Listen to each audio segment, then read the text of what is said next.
In today's tutorial, we will show you how quick and easy it is to use popVideo Converter 2.0 to create great quality videos for use in iClone, Widgetcast, or other third-party video editors. To begin, just import your green or blue screen video. Once it is open, you will be able to preview your video with the Sync button in order to synchronize your work with the audio.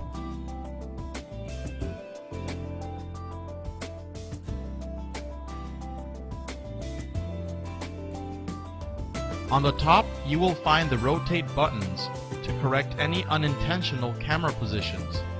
We have also provided zoom in and zoom out functions for better ease of viewing.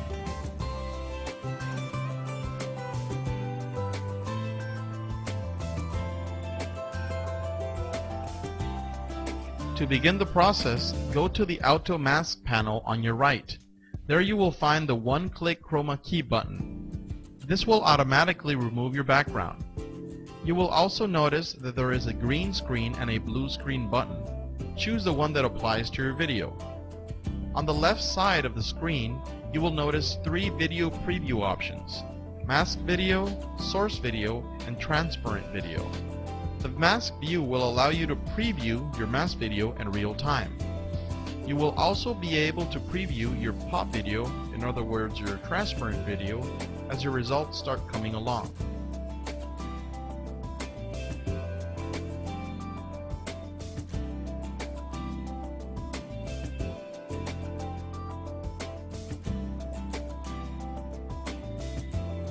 Once you activate the chroma key button, you will be able to use the color similarity function. This enables you to increase or decrease the mask area. The best way is to make sure your slider is all the way to the left, and slowly start adjusting to the right until you see the large green clots disappear.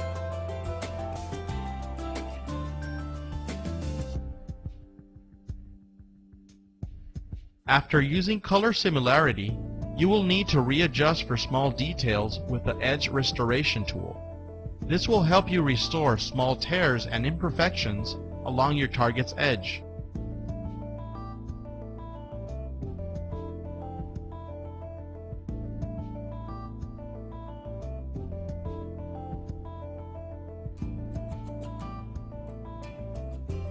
The halo correction feature will help you desaturate minor green or blue halos.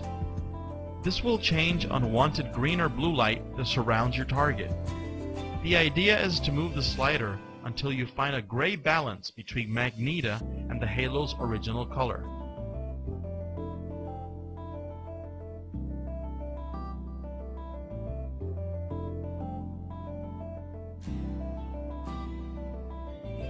During footage capturing, sometimes your background color source will transpose itself onto your target surface. To correct this, just use a spill threshold to gradually correct the color that is spilled over and onto your target.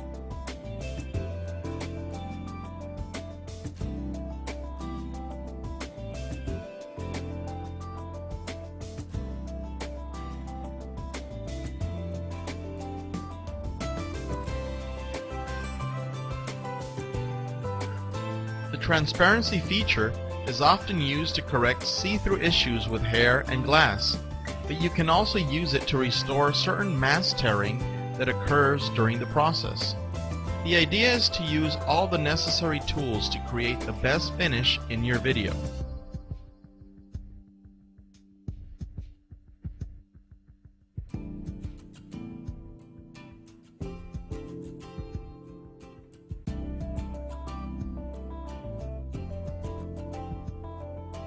Sometimes you will be working with footage that has not been fully fitted with a background screen.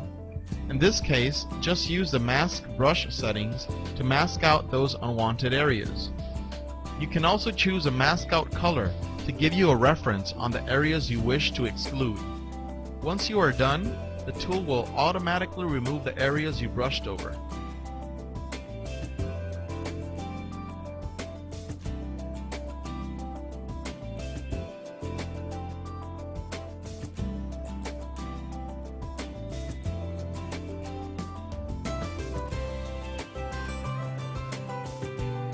You also have the mask expand slider.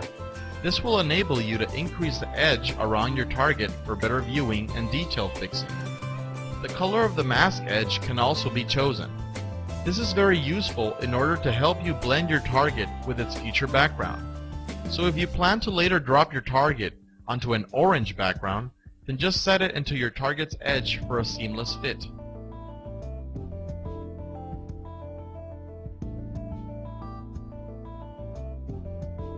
If you want to give your target a cleaner, smoother feeling around the edges, then you can use the mask blur function. But it is highly recommended not to add too much mask blur, as this will consume more computer resources. Usually 1 or 2 number adjustments should do nicely.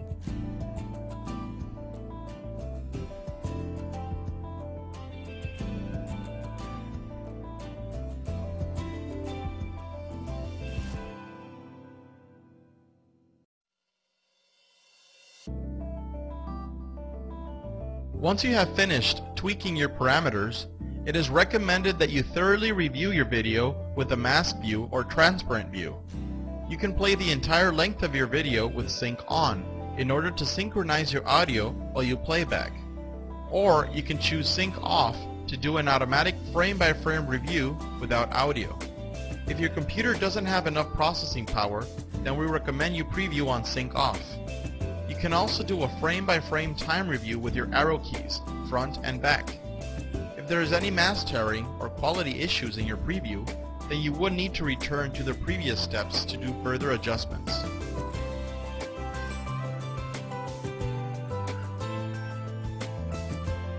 When you are ready to export your video, just go to the Output tab. There you will find 3 format options: popVideo for iClone, iWidget for WidgetCast, and mass video in AVI format. Later, adjust the video quality and the audio quality. You can also choose your output time section. This can be done by inputting the time ranges or by manually sliding the triangles at the bottom edges of the timeline. We have also provided a crop video setting which will help you crop out any unnecessary video areas that will only make your file size larger. But remember to always preview your entire video in order to make sure that your target doesn't leave the recently cropped areas. At the end, just choose your output size and your output frames per second and press convert.